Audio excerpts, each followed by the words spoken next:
Restart now. Good morning, everyone, and thank you for joining us for this yet another seminar in the Growth Perspectives webinar and seminar series.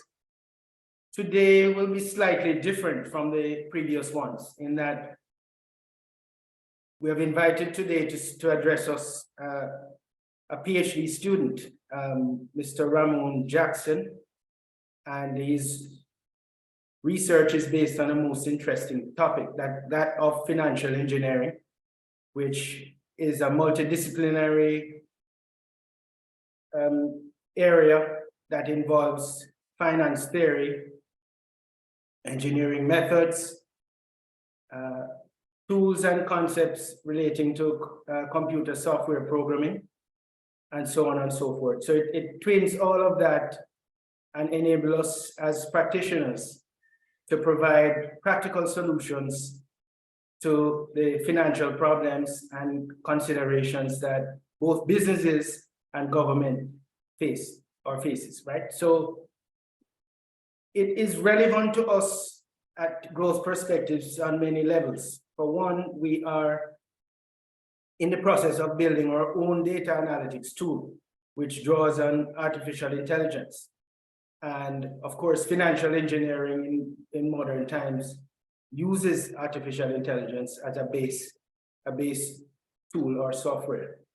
The second thing is that we are in the business of advising governments and clients. On the government side, we work with a firm, we partner with a firm out of the UK. That's one of the world's most established and most foremost firm in the area of public finance, and that's called New State Partners. And they too are interested in this research topic because just like us, they deploy financial engineering in their normal practice. They work a lot for the IMF and the World Bank and governments around the world. So for this session, we have invited, which is originally intended to be an internal session, so just with Growth Perspectives, staff members, and having a look at Ramone's proposal and giving him some friendly feedback that he can use to sort of strengthen it and helping to position him from a market perspective. But we have chosen to invite some of our other friends and a few clients from around the world. So it's really, I think, an exciting opportunity for Ramone to share his research and to help us to understand how this can change the price of flour, essentially, right? This is absolutely important that the price of flour will be changed, not upwards in these times, I would say downwards, given the high inflationary environment that we're in. So we're hoping that at the end of the session, we can learn more about financial engineering and that somehow we can see how this, from a developmental perspective, from a software developmental perspective and advisory services perspective, how this very important tool and mechanism can help us to advance our Caribbean and African societies. So without further ado, I invite Dr. Leighton Ellis, popularly called Leighton by us in our informal circle, to sort of introduce Ramone, who is on the line. So briefly, and then we'll give Ramone roughly 20 minutes to present his research. And of course, we have a Q&A session that can run up to around 30 minutes. So over to you, Leighton. Morning again, everyone, or afternoon, depending on where you are in the world right now. I won't take too much time on the introduction. I want Ramone to maximize the amount of time he has. I know your time is very precious.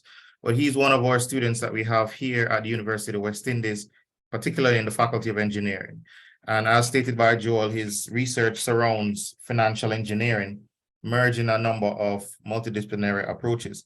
One of the things he will mention going forward is that he's supposed to be going to Sweden soon for about 6 months to do further research in this particular topic. So, and of course, whatever assistance you guys can afford him, that would be great as well, through contacts, through other means as well. Right now, I think he's in British Columbia trying to secure his visa that he needs in order to get across on that side also. So he's putting in the work to get things moving forward in that nature as well.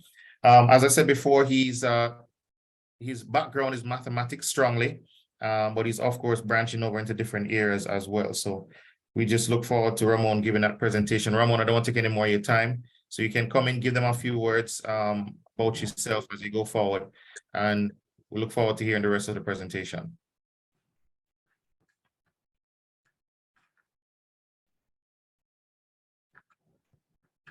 Morning, everyone. Afternoon, depending on where you are, of course. So almost afternoon here. So my name is Ramone Jackson, as they mentioned before, a PhD candidate at the University of the West Indies Engineering Faculty. So as they mentioned, I'm looking at financial engineering as my PhD thesis topic. And He needs sharing privileges. Just give him some sharing privileges as well. yes, I just got it. Here it is. Donna, mute your mic. Sorry, excuse me, might I just ask that we mute? And if you want to ask a question at the appropriate time, please raise your hands so that we don't disturb the main presenter. Thank you very much for your understanding. Yes, please continue, Ramone. Thanks very much. Okay, no problem.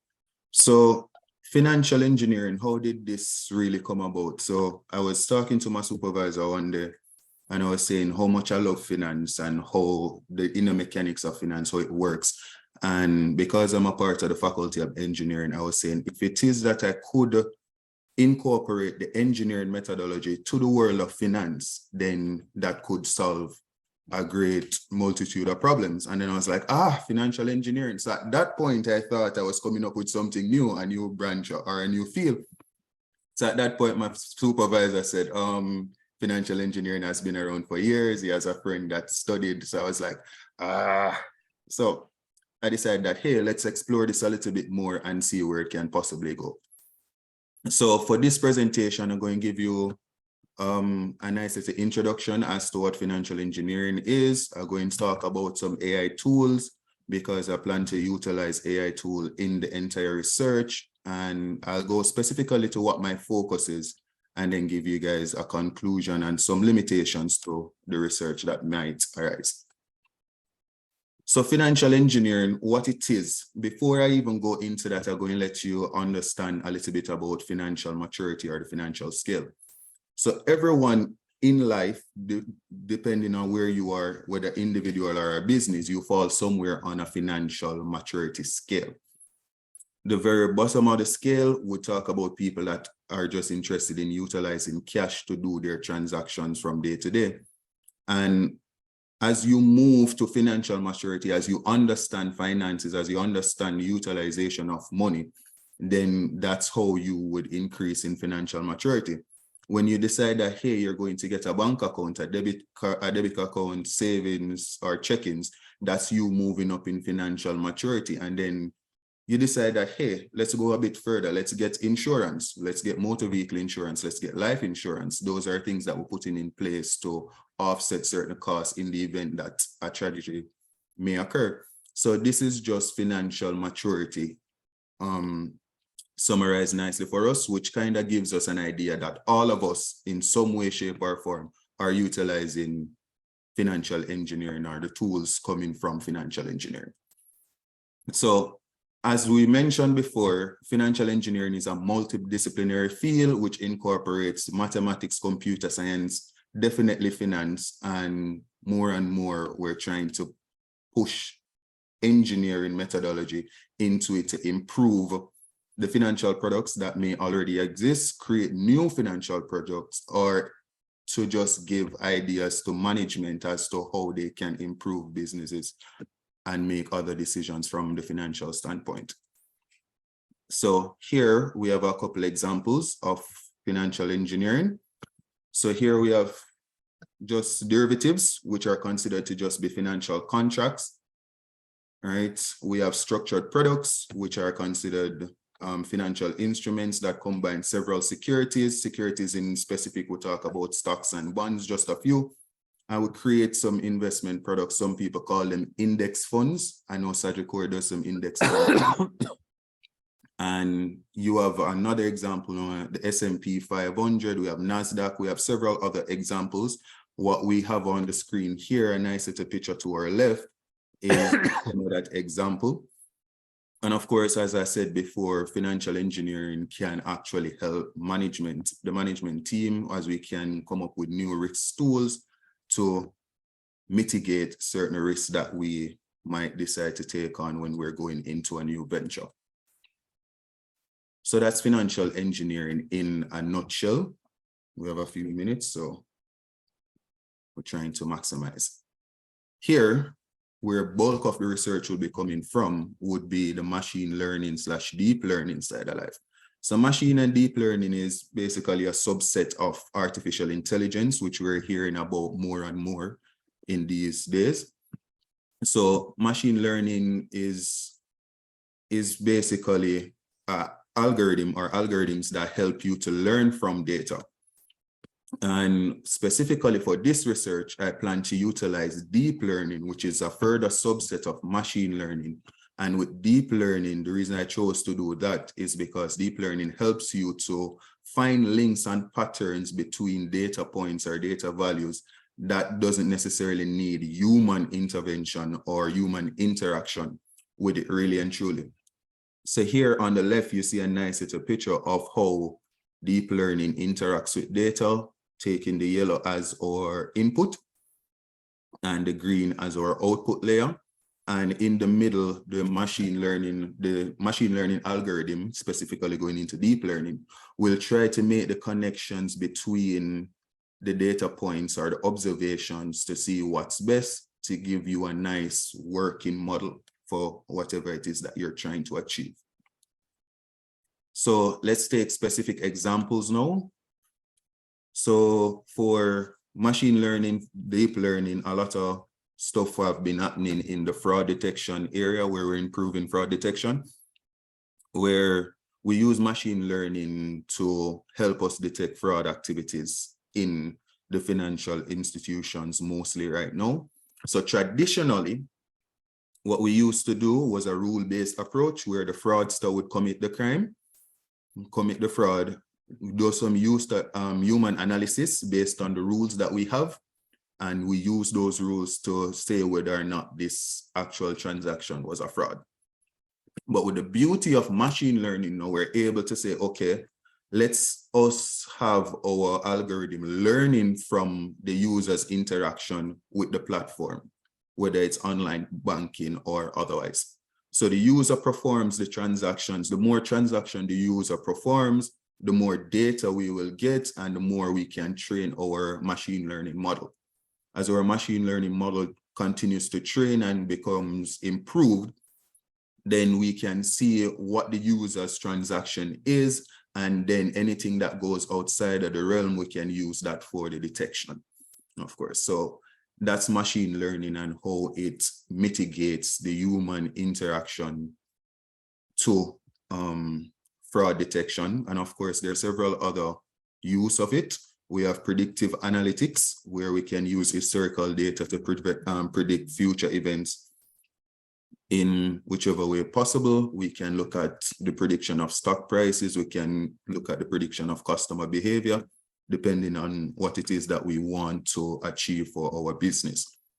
We also have natural language processing. And of course, a lot of us have interaction with this one, especially for those who have iPhone when we use Siri, for those who have Android where we talk to Google, or some of us just talk to Bixby, which is the AI that's built into Samsung phones.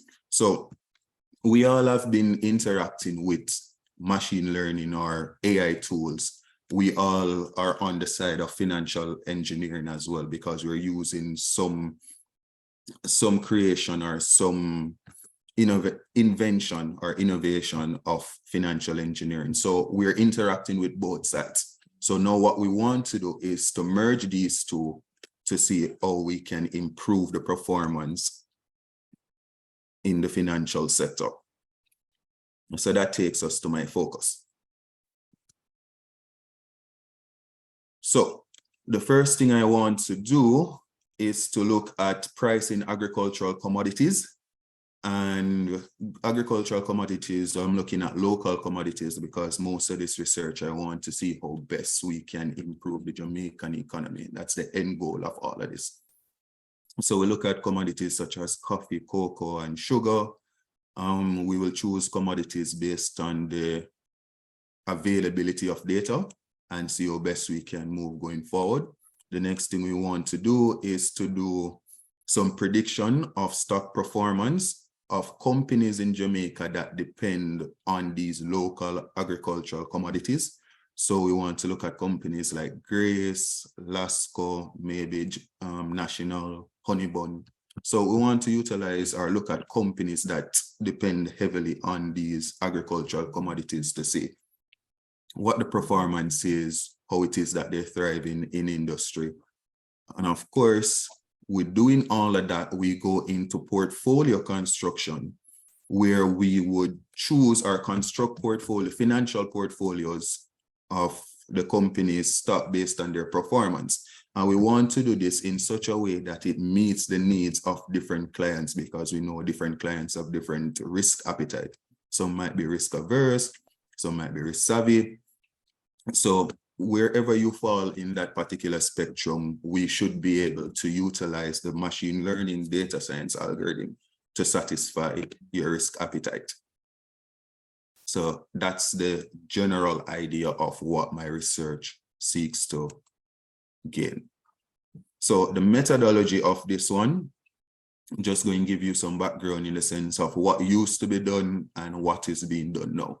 So pricing agricultural commodities, traditional model, we'll use the Black-Scholes model. And the Black-Scholes model is really a physics model that was developed in the physical realm, where they use that to try to fit it on financial data and see it works. So that's what they did traditionally. Now, the modern approaches, we're using more machine learning models. A couple of the models would be decision tree, random forest, neural networks. And neural networks have several different branches where we can talk about ANN, artificial neural network, or RNN, which is recursion neural network. So we have different spins of it. In the prediction of stock performance, traditional model would take on a time series approach, where we would utilize a REMA model, or we use the GARCH model. The ARIMA model is just the autoregressive integrated moving average. So we would just look at the time series data. We try to see what's happening as the data point moves from one time instant to the next time instant, to see if there's any patterns and trend in that particular way. But now, as I said before, utilizing deep learning, we can mitigate the human interaction and allow the algorithm to pick up these patterns and trends on its own. And more than likely, well, not more than likely, based on literature that I've read, is saying that, hey, this actually improves the identification of patterns and trends in data, especially time series data. So doing that much, we now look into the portfolio construction. And as I said, we're looking at traditional model versus modern models. So traditionally, they look at diversification, telling you that, hey, let's try to spread the investment across different places, different fields, or in Jamaica, we say, don't put all your eggs in one basket. So they practice diversification in that particular set. And they also look at asset allocation. So we have some assets. How should we allocate the funds to these different assets to make sure that our portfolio looks good, or how our portfolio is able to help us keep afloat or to be profitable, depending again on your risk appetite. But for the portfolio construction on the modern model side, we use some mean variance optimization, and we look at some factor modeling. And again, we try to tie the deep learning, machine learning into this to mitigate the human interaction.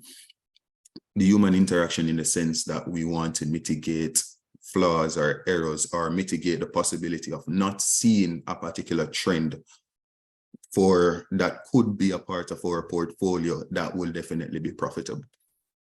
So That's the methodology part of it. So some of the literature that I've looked at, two main ones I want to bring your attention to.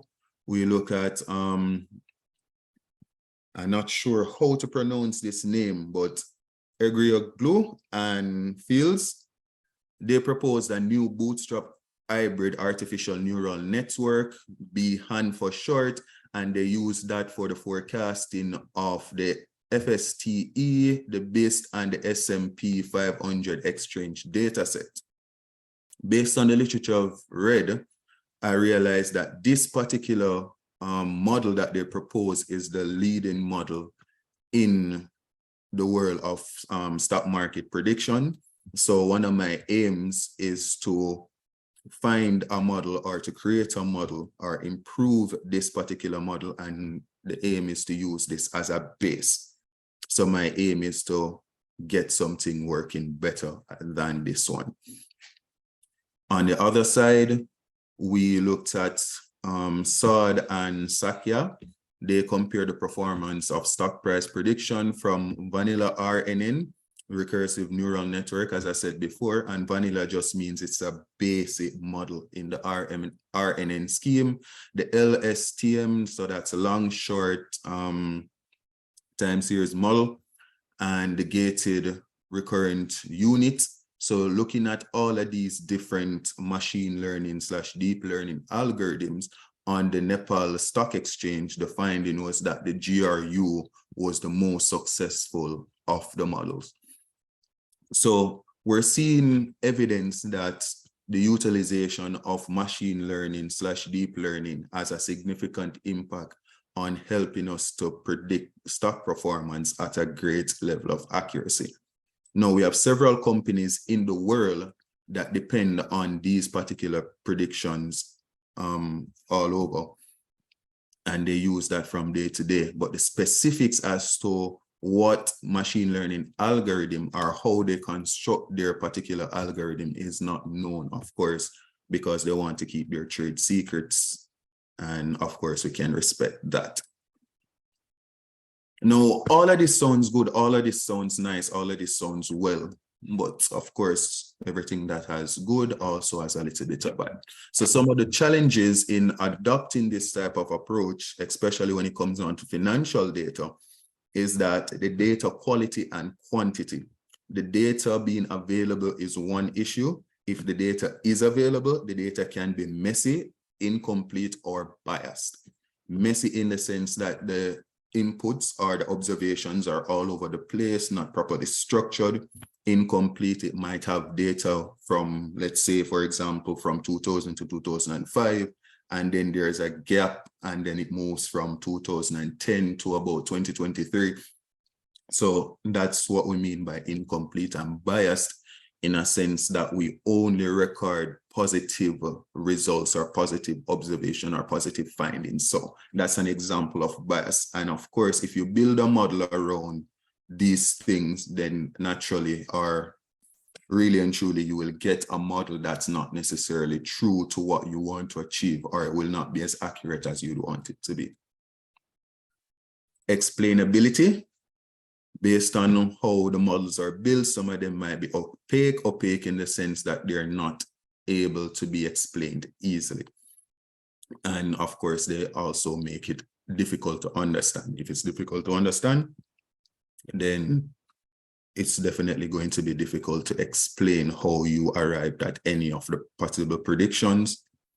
Transparency can be linked to the explainability, in the sense that if we're not able to explain how it is that we arrive at certain predictions, then we would not necessarily be not comfortable, but we wouldn't necessarily be able to attract customers to say, okay, guys, this is what we're doing, this is how we're doing it, and this is how we can guarantee that you can make or retain such and such. So if the transparency is not there, of course, you are not necessarily attracting as much as you could. So that's one of the challenges in adoption.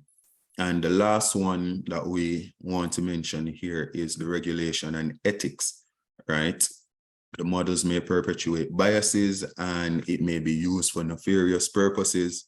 And again, we mentioned the reason why we're utilizing machine/deep learning in fraud detection as well, because we're seeing a lot more nefarious actions in today's realm, which is a growing concern for everybody, really and truly. You have a little asset, you want to protect that, and this is the best way to do it. So the road to my PhD, how do I plan to achieve this, and what's the timeline I plan to achieve this? So from 2022 to present is to write the research proposal and to source funding. So that's where we currently are in my research. The proposal is pretty much finished as to the specifics or the nitty-gritty algorithms that I plan to use, the novelty to the algorithm as to the results that I'm planning to use. So all of that is there in my research proposal.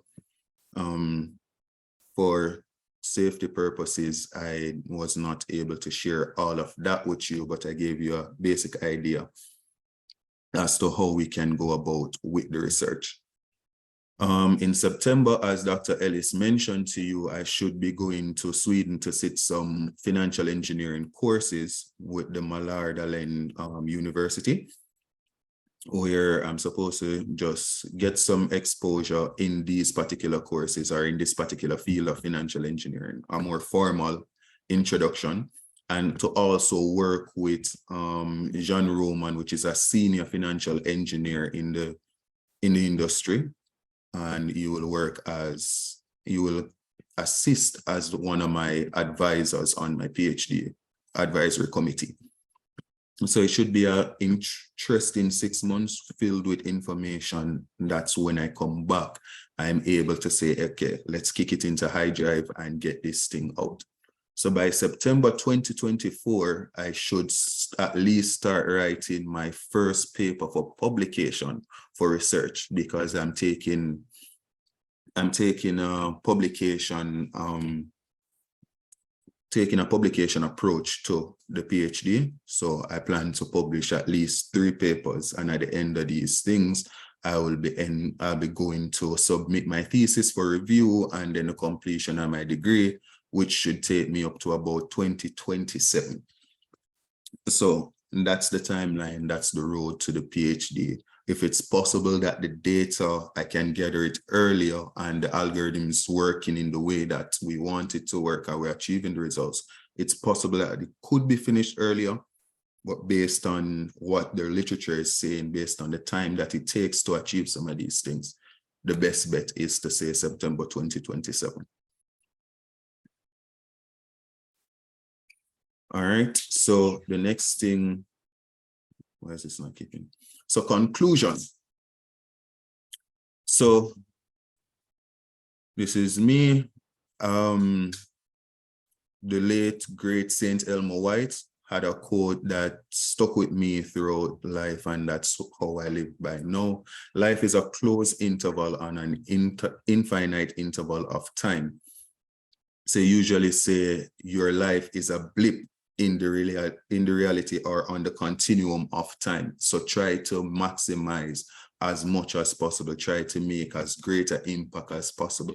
And this is just my way of saying, hey, let me make that great impact in this blip of reality that I'm currently experiencing. So conclusions. So the integration of machine learning / deep learning in the field of financial engineering is great and has been revolutionizing the industry. Of course, there's a lot more room for growth. So this can be done really and truly through the optimization of investment portfolios. As we said before, managers can use it to mitigate risk or reduce risk. And of course, try to see more profitable opportunities as we go by.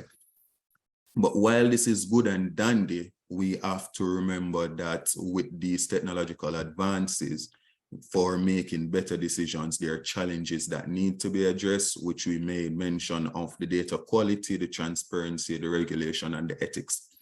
As Jamaica now, which we know is trying to become more data-driven in decision-making, and they're trying to innovate and modernize their financial system, we have to definitely be careful. We have to carefully consider these opportunities and challenges that come with financial engineering with the amalgamation of machine/deep learning. So that is the end of my research. Here are just a couple of the references that I've used to put everything together. And at this point, I thank you for giving your ears and taking the time out to be here and listen to this presentation. At this point, I'll invite any questions or comments. Yes, thank you very much for that interesting presentation, Ramone. And we can see that this research will help or can help Jamaica and perhaps other countries in the Caribbean and elsewhere that are looking at commodity, especially agricultural commodity pricing,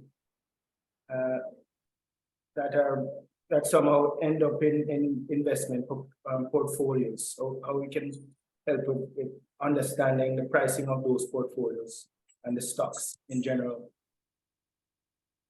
Question for you is, in Jamaica in particular, sometimes we have an oversupply and an undersupply of agricultural products. How will that affect, if it will in any way, the pricing models that you are planning to develop? All right, so in basic economy, we all know that, of course, when there's a surplus, the prices usually go down, and if there's scarcity, the prices usually go up. So in that particular way, we definitely know that it will affect the pricing. So with doing this, it will somewhat reveal a trend or a seasonality in the sense that, okay, we see that we usually have a surplus in this particular time versus having a drought, so to speak, or a scarcity around this particular time. So based on that, we can say, okay, if we're reaping if we sow the seeds in this time, let's say in September, and we get a surplus in March, maybe we need to sow a little bit more, a little less at that particular time to just meet the demand. And then for the scarcity part of it, we know that we need to sow a little bit more in that part to mitigate the scarcity as best as possible. So when we identify the patterns or the trends from the data, we're better able to advise, which will definitely affect the pricing model that we would make. Okay, so it will help.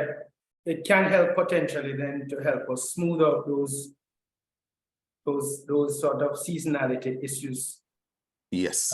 Potentially. So right. So that's something you want to put, I would suggest, in your presentation, because that is a gap in the market. Every year we go through the same process of having the shortages and the oversupply.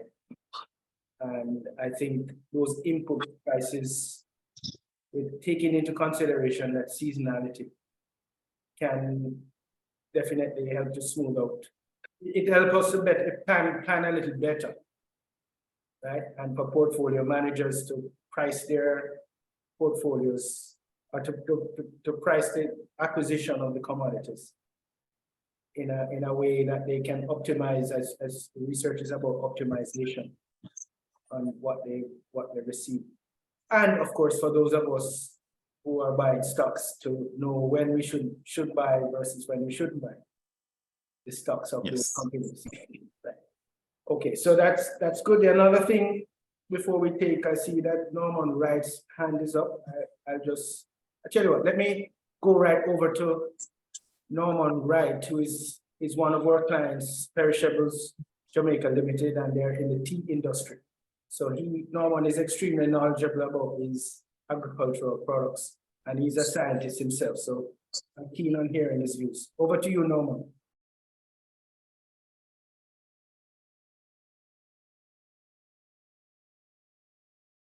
Thank you, Joel and Ramon. Excellent presentation. I just wanted to, I call myself a fly on the wall. I sit and watch and listen, and then I come down and make some comments.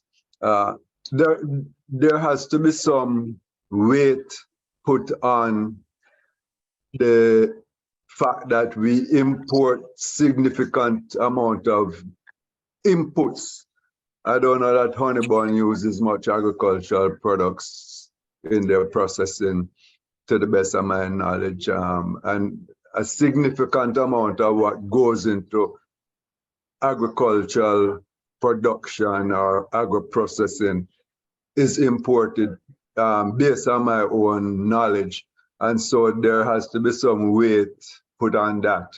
Whereas the farmer in Jamaica might be producing vegetables or some stuff for the hotel, then at the same time, we find that we have a situation where their people are importing these same commodities, and the farmer in Jamaica, while his stuff is coming to market, the imports are coming in and he has to dump his product, separate and apart from the impact that the drought and weather conditions and climatic conditions might have. So I just want Ramone to be aware that that is a factor that has to be put into consideration. In theory, it sounds okay, but in practice, there is a weight and a skew that has to be put onto the factor that our food import bill is large, huge, and I'm speaking as a Jamaican now, and I'm speaking specifically about the Jamaican environment. But excellent presentation, and all the very best in your future endeavors and financial engineering. Sounds good. All right, thank you. Thank you for that. All right, good. So that's definitely a good contribution there, Ramon, for you to consider. So now we have, I see Dr. Eric Deans. He has it up. Please go ahead, Eric. Yes, good morning, everyone, or good afternoon. Ramon, best of luck in your very challenging journey towards your PhD. I think you have chosen a very excellent topic. My question to you is, have you considered what business models you would be or could be applied to the financial models that you're developing? Essentially, how would you be planning to commercialize the results of your research? You know, if you look at many of the breakthrough companies that are currently in existence, you know, they started out doing research and eventually came up with these very revolutionary ideas. Some of them have even aborted their studies to go out and make money. So my question to you is, what thoughts are you giving to the business model and how you're going to commercialize your research? I have not given it full thought yet, but it's something that's under consideration with my supervisors as well. The aim is definitely to finish the research first, though, and then we can look into everything else after that. There was a conversation, one of my supervisors here, Dr. Faulkner. So one of the conversation was for the portfolio construction to see if we could create an app that people could use and see the different things based on their risk appetites. And that's also another way we could collect data, of course, because we want to continuously improve algorithms. So to say the specific business model that has not yet been done, but there's some consideration in play. Right. Just to add, just a follow-up, Ramon. I mean, it wouldn't be possible for you to come up with a business model, no.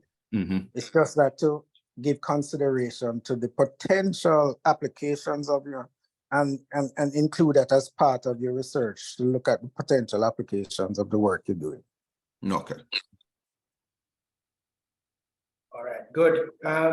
Good, very solid point, Eric. And of course, Growth Perspectives can help with that as well, because we offer innovation enabling service that helps to commercialize intellectual property. So as part of this process, we hope that you'll get it registered as an IP.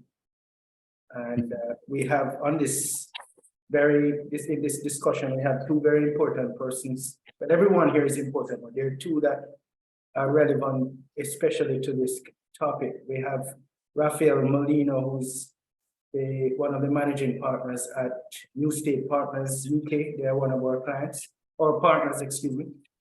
And so I'm sure Rafael will be interested in how this can be used, dealing with central banks and financial clients around the world, maybe even applied from a debt management perspective. We also have Sylvester, who is from Noble Capital, and that's a private equity firm that's based in the US. They deal a lot in agricultural products and in agri-tech and fintech. So this falls into at least two of those categories. And so what we really want is for this to be developed to a certain stage where we can help you. So at that time, you can feel free to come back to Growth Perspectives through Leighton Ellis or myself, and we can help with that. But in the meantime, I've seen that Ken Hodge, who is from Anguilla, wants to ask a question. So I'm just going to give Ken the opportunity, and then anyone else afterwards. Thank you. Thank you, Joel. Are you hearing me okay? Loud and clear. Okay. Yes, I noticed that when Ramone was listing out what he was going to apply his research to, the Jamaican agricultural sector, and then come up with an analysis of particular stocks and bonds coming out of that sector that might meet a particular investor's criteria. I was thinking that maybe for his research, he might be narrowing the field a bit too much, because if an investor is going to select a portfolio of stocks and bonds that are based on a single sector, then if the sector has a problem, all of those stocks and bonds will go down with it. And perhaps the financial engineering might be even more useful if it could show how diversifying into other sectors might be of more benefit to the investor, or how you could de-link sectors and subsectors through skillful financial engineering. Just an idea for his studies. Absolutely. Okay. I'll make him answer. So you go ahead, Ramon. Yeah, man, thanks for that one. For the purpose of the PhD, I'm trying not to do much more than is necessary for the purpose of the PhD. However, there is still work to be done even afterwards. So it's a research that will be continuously happening. So just for the purpose of the PhD, this would be the specific focus. But outside of the PhD, we will definitely have to look at the other stuff, because as you said, we wouldn't want to limit persons to agricultural commodities. If it is that they're not interested in those, why will they invest in that? They would want to have exposure to other stuff. So this was just as a result of wanting to get the PhD done. Okay, thank you. Yeah, no problem. Thanks again for your input. Right, and the PhD has to be necessarily narrow enough. Yes. And then so you can extrapolate work elsewhere if it is good, if you have a nice prototype or something that can work. Yes. Anyone else? I'm not seeing any other hands up. Oh, yes. Agnes Lyles, please go ahead. In Canada. My question is, I'm speaking from Canada, and my question is probably quite general, not applying just to Jamaica, but being experienced here in Canada. And when Ramone mentioned fraud detection and the protection of assets, it triggered a question for me.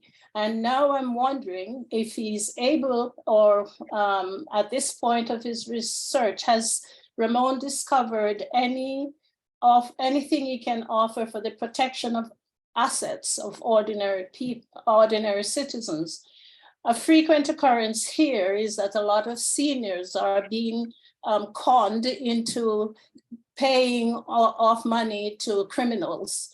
And it seems that all the techniques that have been used to stop it have not been successful.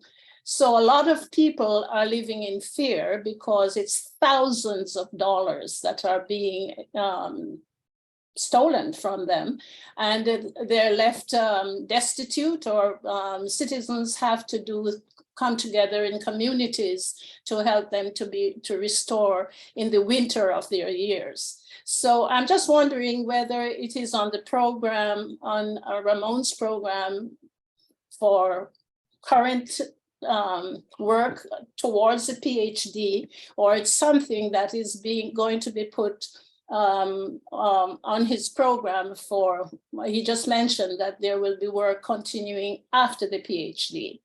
It is really essential to people who are vulnerable, and I just wondered if he has a response or has given any thought to that aspect. Thank you. All right, thanks for that one.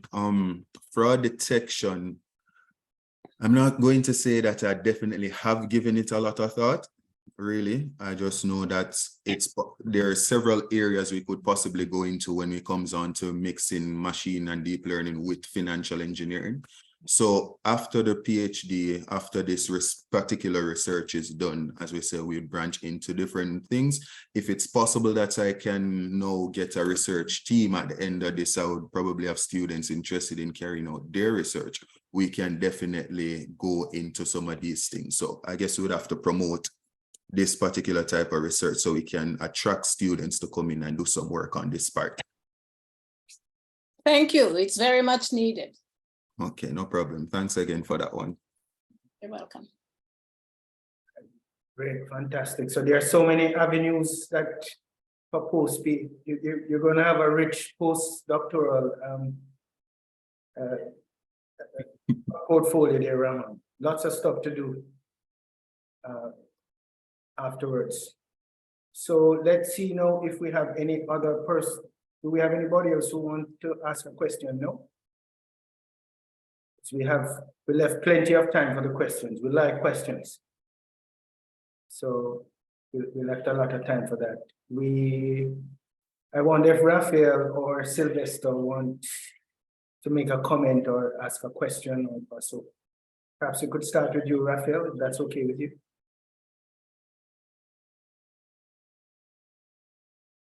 Sorry, Joel, I was just trying to get myself here.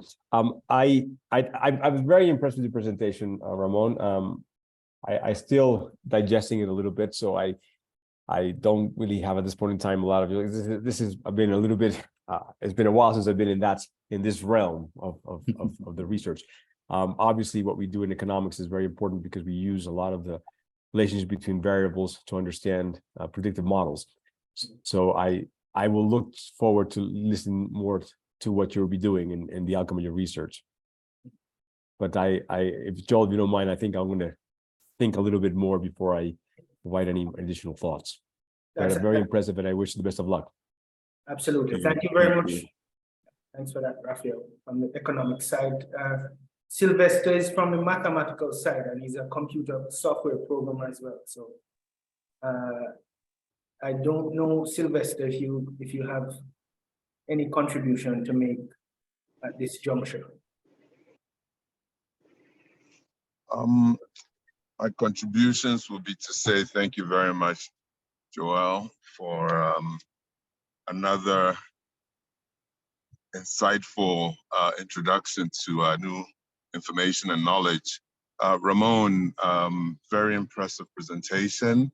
I'm looking forward to learning more of what you're working on. I wish you the very best in your endeavors as you move towards your PhD. I will, in all likelihood, be touching base with Joel after this to request a copy of your presentation and see if I can drill a little deeper. We've done some of the work you've done. We built a black box back in 2012, which we still utilize.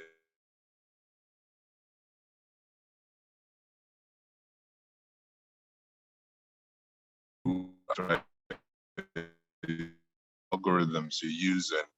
But again, thank you, and I look forward to learning more. And thank you. All right, thank you. Thank you for that. Thanks for that, Sylvester. All right, so we open the floor. There may be other persons who want to ask questions, and there's, there are persons who haven't asked questions yet. I won't pick on anyone. There are persons who would have asked questions before and may have other questions that they want to ask. So we'll open the floor again for those contributions.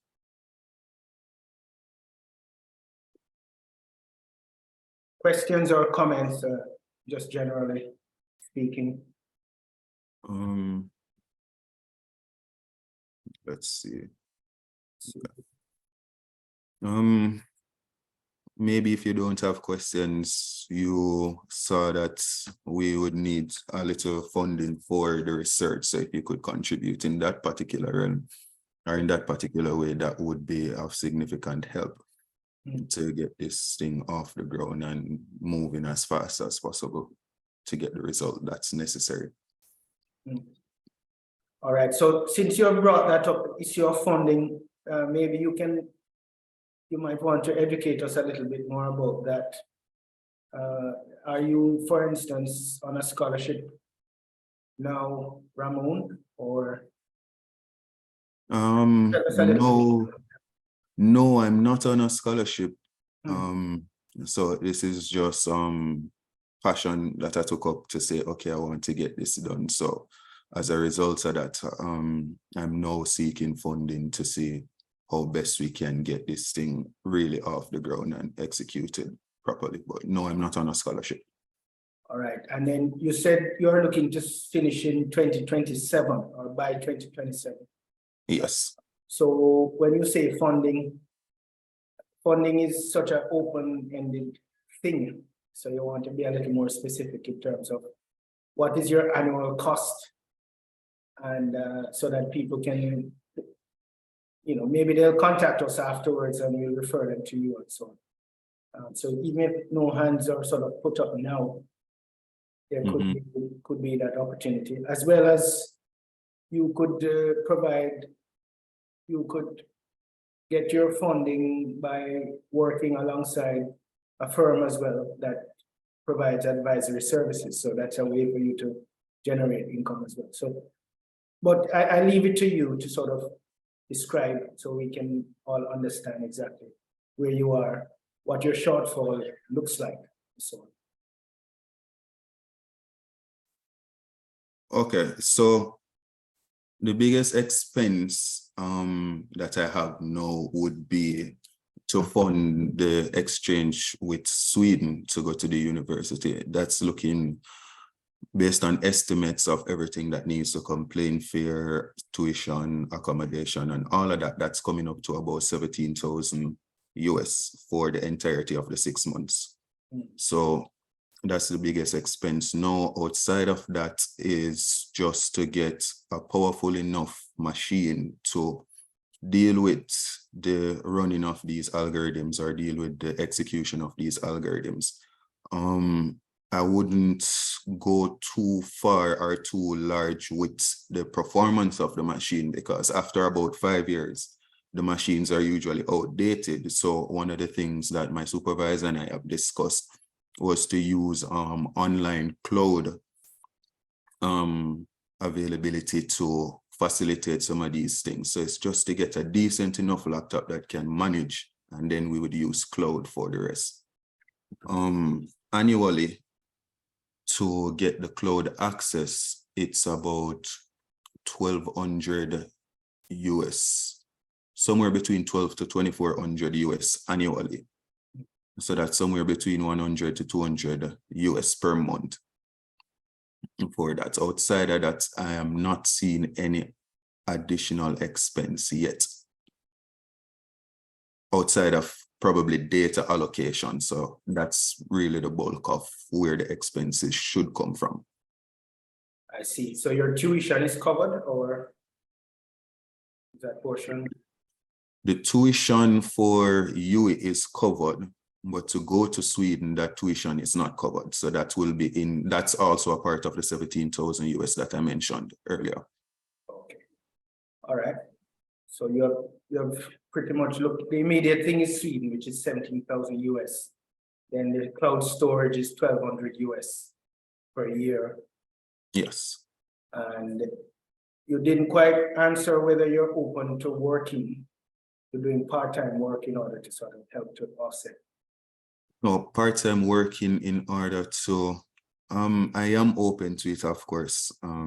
Sorry about that, but I am open to it. All right, good. So that's a good response. So what we'll do, if persons contact us, we'll refer them to you. So that, and we'll have a conversation with you as well, separately. Okay, definitely. All right. Let's see if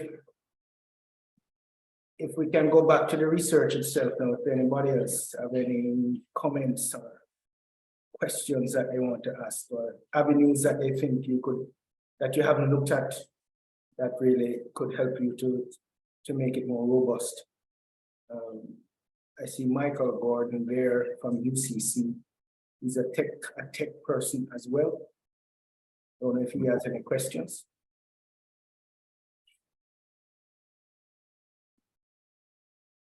Michael?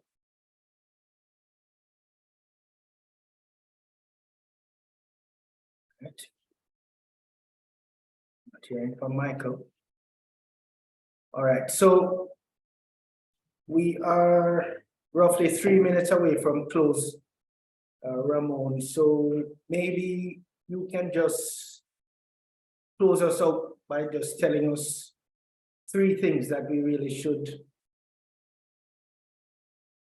focus, that we should be intrigued or interested in where this research is. Just remind us as we close out why the implications of this research, why it is that this is necessary for us to concern ourselves with this, and so on. So just remind us of 3 important considerations. Okay, no problem. So the first one definitely is that the world really is on the side of data-driven decisions, where we're seeing that AI is basically taking over in a particular sense that everybody has to interact with AI more and more going forward. So in that particular way, we know that it's getting done. In the sense of stock market predictions and portfolio construction, everybody should be at some place where they're investing or at some place where they want to do some basic asset allocation. And so that's another reason as to why this research definitely makes sense. And the last one, I would say protection of these investments when time comes, because if we're going to have to interact with AI more to utilize it to make decisions, if we're going to do asset allocations based on recommendations that's coming from these AIs, we're going to also have to have things in place to protect these assets, to protect these allocations, of course. So that's another reason as to why this research is definitely important. All right, with that, I want to say thank you. Oh, there's someone, sir? Yes. Before we close, you had mentioned data. My question to you is, what is your approach to gathering this data? Go again, could you go again? You chipped out a little bit. That's Daniel Campbell. He's an analyst with us, by the way, economic. Can you hear me? Go ahead, Daniel. Yes, I hear you now. Okay, good. You had mentioned data, and we all know the importance of data especially for this that you're doing. So my question to you is, what is your approach to gathering this data? So my approach to gathering the data, so I've reached out to the Jamaica Stock Exchange to find out the availability of data, to find out what's in their hub, what's in their arsenal of stuff. So that's the main approach to get the stock market data. As it relates to the agricultural data, I'm in talks now to get information from the Agricultural Ministry to see what they have in store. I've been looking at the Statin website to see what's there, but to make more connections to see how best we can get this data. But thus far, I've only made connections with the Jamaica Stock Exchange, as I mentioned to you before. Okay. No problem, thanks. All right, good. And I see Eric's hand is up. So Eric? Yes. Yes, Ramon, one observation on that, what you just said about the Jamaica Stock Exchange. Unfortunately, our stock exchange is quite small and the data sets are probably limited. I noticed in your presentation, you spoke about the US stock exchanges. I think those are, as you know, these models work best on large data models. Yes. Are you considering, shouldn't you consider accessing those data sets from the US or other stock exchanges? For the focus of the research, not necessarily, because I would be using results from other literature as the basis to compare the performance of my models.